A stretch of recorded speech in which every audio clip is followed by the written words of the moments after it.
Bonjour à tous, j'espère que vous allez bien. Je suis très contente de vous retrouver aujourd'hui pour une nouvelle vidéo. Un nouveau focus en fait, focus tricot sur un design qui sort aujourd'hui. C'est un design qui me tient à cœur. Alors ils me tiennent tous à cœur, mais pour différentes raisons et celui-là, bon, ça a été quand même assez loin. Donc il s'agit du Lady M que j'ai décidé d'appeler Lady Magdalena. Et pour ce Lady Magdalena, eh bien j'ai été encore plus loin que de donner mon prénom à ce design, puisque derrière le coloris avec lequel j'ai tricoté ce design s'appelle Magdalena, et c'est un coloris créé avec Stéphanie et Claude Alain de la marque ADID. Et voilà, je les remercie énormément d'avoir accepté de partir dans cette aventure, de m'avoir écouté et d'avoir su retranscrire sur des écheveaux le coloris que j'avais en tête. Enfin, quand je pense à la façon dont je leur ai décrit le coloris au début, voilà, c'était... Je sais pas comment ils ont fait, du coup, pour vraiment bien comprendre et prendre cette idée-là et paf, la mettre sur un écheveau. Ça a marché. C'était très émouvant, je vous l'avais montré dans une vidéo dédiée, très émouvant de découvrir les échevaux avec ce coloris, émouvant du coup de partir sur ce pull et tout ça. Donc voilà, donc sacré projet pour moi. Et en plus de ça, il sort le 23 juillet, qui est le jour de mon anniversaire. Donc voilà, on cumule entre le nom du design, entre le coloris de ce design et le jour de la sortie. Alors, ce Lady Magdalena, ce que je souhaitais, c'était un pull texturé. Voilà, moi j'aime les pulls texturés.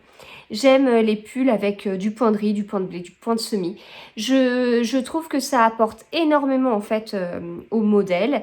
Je trouve que c'est pas compliqué à faire. C'est souvent des jeux de maille endroit, maille envers. Et avec juste ces jeux de maille endroit, maille envers, on se retrouve avec un rendu qui fait vachement travailler et voilà, c'est quelque chose que j'aime beaucoup. J'aime bien vous dire, ça paraît compliqué, mais en fait, ça ne l'est pas. Enfin, voilà. Et là, je trouve que c'est assez... ça paraît travaillé et ça ne l'est pas tant que ça. Voilà. Donc ça, c'est quelque chose que j'aime beaucoup. Et en même temps, vous proposez un pull en point de riz, en point de blé, en point de semis. Eh bien, ça m'ennuyait un petit peu parce que j'avais pas l'impression d'innover. Alors non pas que je vais innover avec ce que je vais vous proposer, hein, pas du tout, mais enfin, j'avais l'impression de vous proposer quelque chose qui existe déjà sous 40 000 versions et tout ça. Et au final, je suis partie sur un point qui me plaît beaucoup pour plusieurs raisons. En fait, habituellement, qu'on tricote en rond ou qu'on tricote en aller-retour, en général, la répétition d'un point se fait à un nombre de rangs pairs. Voilà. Alors, même si c'est en rond, il y a un peu cette habitude de se dire, quand même il n'y a pas de rang en vert, mais malgré tout, on est habitué à ce côté quand même. Il y a un tour où on fait rien quelque part sur certaines dentelles, où il y a un tour à vide, enfin je sais pas comment dire. Et, euh, et donc là, ce qui me plaisait dans ce point, c'est que justement c'était pas le cas, et en fait la répétition est plutôt sur un nombre de rangs impair. Voilà. Donc ça, ça me plaisait plutôt. Et puis voilà, je trouve que bon, ça reste un point texturé, il n'y a pas quelque chose non plus d'extraordinaire, mais ça change un petit peu et j'aime. Si j'aimais pas, je l'aurais pas fait, on est d'accord.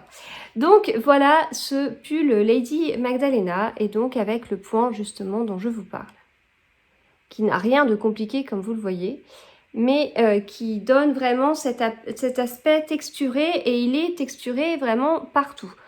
Que ce soit sur les manches ou sur le corps. Voilà. En plus de ça, au niveau des caractéristiques, j'ai vraiment fait des choses que j'aimais bien pour ce modèle. Non pas que je fais des choses que j'aime pas habituellement, mais il y avait vraiment des choses qui me tenaient à cœur. Donc la texture, ça me tenait à cœur. Et ce qui me tenait à cœur, c'était les côtes.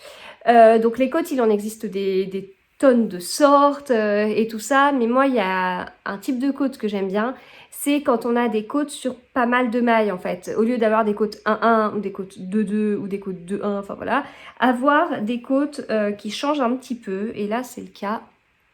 Voilà. Alors c'est pareil, c'est pas extraordinaire, c'est pas une révolution, mais ça me tenait à cœur. Voilà, voilà, voilà. Et puis raglan avec une petite originalité. C'est assez discret, mais voilà.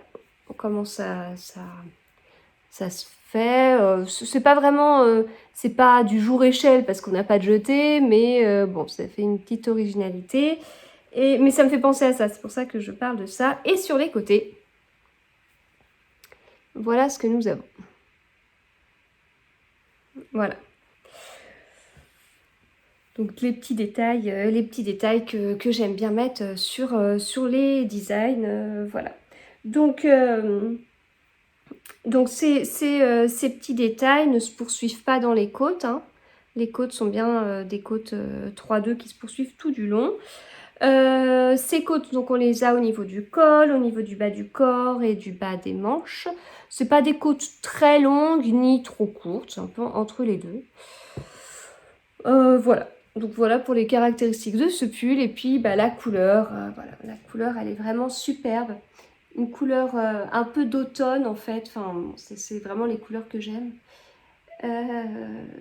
Voilà. Et qui, en fait, quand j'ai reçu les échevaux, notamment quand j'ai reçu les premiers tests, je vous l'avais dit, je me suis un peu baladée avec le mini écheveau en fait, pour voir ce que ça donnait en fonction des couleurs, avec la lumière artificielle, avec dehors, avec de la lumière naturelle, à la maison avec la lumière naturelle, etc., aux différents moments de la journée. Et en fait, ça a été assez curieux parce que je trouvais que la couleur changeait un peu. Par moments, je la voyais tirer un peu vers presque du caramel. Par moments, je voyais vraiment des reflets verts. On peut trouver un peu Enfin, vous voyez, ça fait un peu entre caramel et vert, mais on a aussi le côté moutarde. Alors, c'est quand même plus foncé, mais bon, vous voyez, c'est un peu entre toutes ces couleurs-là. Et puis, voilà, c'est comme une couleur un petit peu qui vit et j'aimais beaucoup. Ça va faire partie des pulls qui vont être... Enfin, pour moi, ça fait partie des pulls assez simples à porter. Enfin, c'est... voilà, un matin, je sais pas quoi mettre, je mets ce pull, je serai bien dedans. Il est agréable à porter de par la laine, de par la qualité avec du yak. Et puis, il est ni trop simple, ni pas assez. Donc voilà, j'ai pas de question à me poser de qu'est-ce que je porte en dessous parce qu'il y a des jetés. Non, il y en a pas, il y a pas de dentelle. Donc voilà, vraiment assez simple à porter et alors peut-être un peu plus sur l'automne que sur le printemps, mais voilà. Au niveau de la couleur, je veux dire, mais voilà. Donc, alors au moment où j'enregistre la vidéo, j'ai pas vu les versions des testeuses, pas toutes les versions en tout cas, donc j'ai vraiment hâte de les découvrir. Et voilà.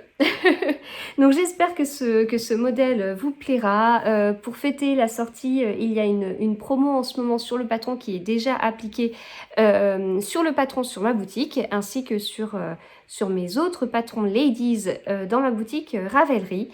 Voilà, donc n'hésitez pas à en profiter, n'hésitez pas à partager aussi ce modèle s'il vous plaît ou si vous connaissez des personnes à qui ce style pourrait tout à fait plaire.